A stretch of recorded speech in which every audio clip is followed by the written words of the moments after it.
Finance corporation के बारे में हम आज बात करेंगे। आपकी एमए फाइनल की जो 4th यूनिट है उसमें औद्योगिक वित्त से संबंधित चैप्टर आपका है और उसमें इंडस्ट्रियल फाइनेंस कॉरपोरेशन औद्योगिक वित्त निगम की बहुत ही महत्वपूर्ण भूमिका है। औद्योगिक वित्त निगम की स्थापना केंद्रीय बैंकिंग जांच समिति के सुझाव पर एक विशेष अधिनियम के द्वारा 1948 में की गई थी, जिसका उद्देश्य देश के औद्योगिक प्रतिष्ठानों के लिए मध्यकालीन और दीर्घकालीन साख की व्यवस्था करना है। निगम की अधिकृत पूंजी 10 करोड़ रुपए की थी, जो कि 5,000 के अंशों में बटी हुई थी और बाद में यह बढ़कर 20 करोड़ रुपए इसे बढ़ाकर कर दिया गया। तो बेसिकली जो औद्योगिक वित्त निगम बनाया गया था हमारे देश में आज़ादी के तुरंत बाद, वो मध्यवर्ती और बड़े जो ऋण थे उन्हें, यानी दीर्घकालीन जो ऋण प्रोवाइड करवाए जाते थे, उनकी लिए साख की व्यवस्था करने के लिए इसकी स्थापना की गई थी।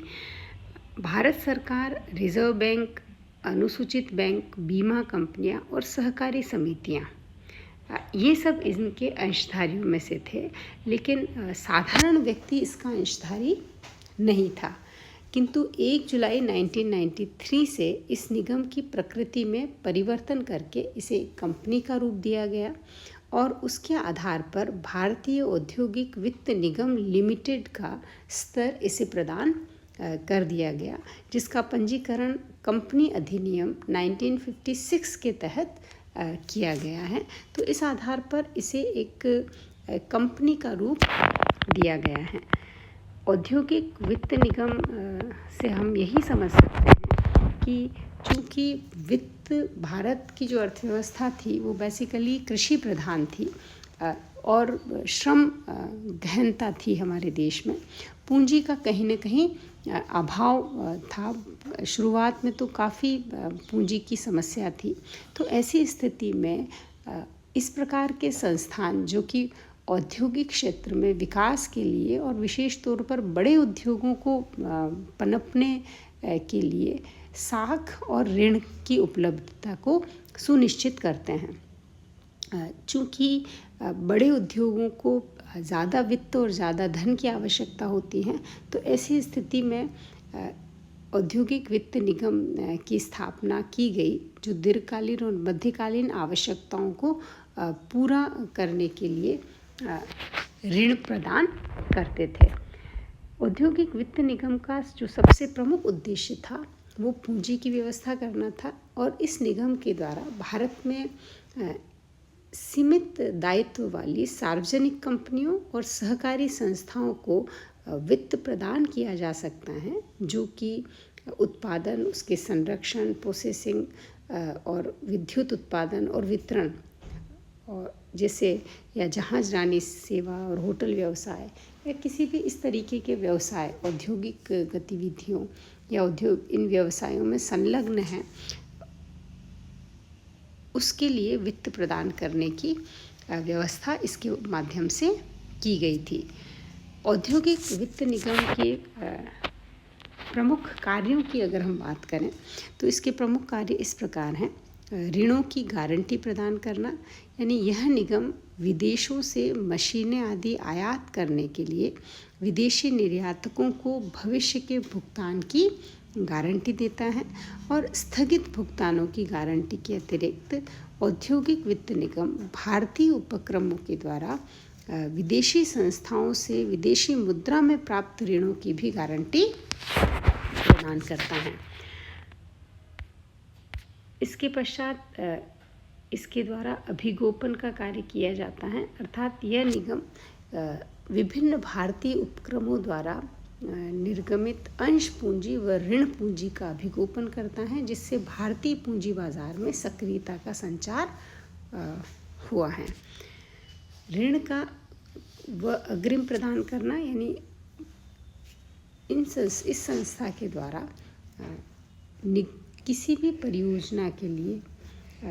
कुछ बातों पर विचार करके ही ऋण की स्वीकृति प्रदान की जाती हैं और जो चीज़ें हैं जिनके बारे में ऋण की स्वीकृति करने से पहले विचार किया जाता है उसमें जो भी संस्था है उसकी आर्थिक शक्ति यानी आर्थिक रूप से वो संस्था किस तरीके की स्थिति में है, परियोजना है वो कितनी उपयुक्त हैं,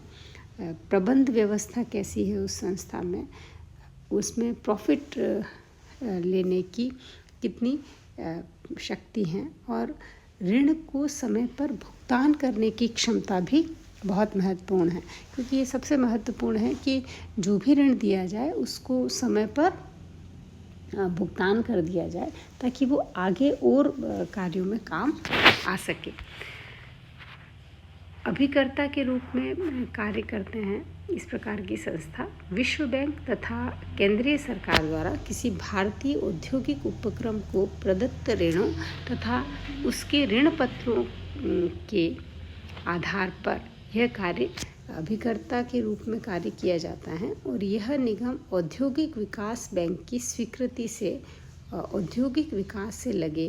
कार्यों में किसी भी संस्था के प्रबंधन से भी इसे अधिग्रहित कर सकता है। अर्थात यह अभिकर्ता के रूप में काम करता है, एक एजेंट के रूप में काम करता है।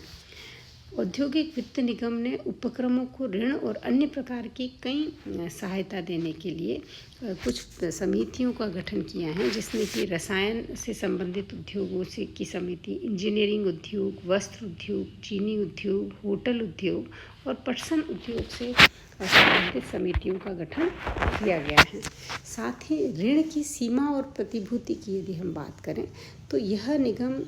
किसी भी उपक्रम को 10 लाख और इससे अधिक 2 करोड़ रुपए तक का भी ऋण प्रदान करता है और मुख्यतः यह बड़े आकार वाली इकाइयों को ही ऋण दिए जाते हैं, जिसमें प्रतिभूति के रूप में जो भी औद्योगिक उपक्रम होता है उसकी संपत्ति, भूमि, भवन, मशीनें की मांग इसके द्वारा संस्था के द्वारा ऋण उपलब्ध करवाने से पहले इस निगम के द्वारा की जाती हैं। यदि भारत में हम औद्योगिक वित्त निगम की प्रगति की बात करें तो इसे स्थापित हुए लगभग 70 वर्ष हो चुके हैं और इस काल में, इस समय अवधि में इसने निरंतर प्रगति करी है। और इसकी यदि हम बात करें तो अपने काम में यानी ऋण उपलब्ध करवाना, चूँकि किसी भी अर्थव्यवस्था में औद्योगिक विकास के लिए वित्त बहुत ही महत्वपूर्ण कड़ी है और विशेष तौर पर जब हम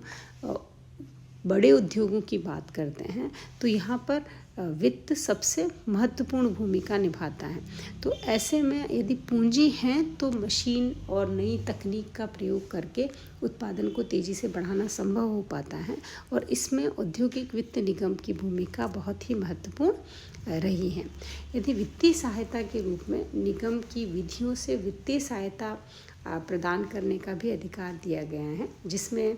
औद्योगिक कंपनियों ने खुले बाजार से जो ऋण लिए हैं उन पर यह गारंटी दे सकता है और ऐसे ऋणों की अवधि 25 वर्ष तक की हो सकती हैं। यह 25 वर्ष तक का ऋण खुद भी दे सकता है यह निगम और कंपनियों के ऋण पत्र खरीद सकता है और 10 लाख रुपए से ऊपर के ऋणों पर ही यह विचार करता है। यह कंपनियों के स्टॉक, शेयर, बॉन्ड, ऋण पत्र आदि का अभिगोपन कर सकता है, लेकिन यह अभिगोपन की तारीख से 7 साल की अवधि में इसे बेचा जाना ज़रूरी होता है। इस तरीके के कुछ फैक्ट्स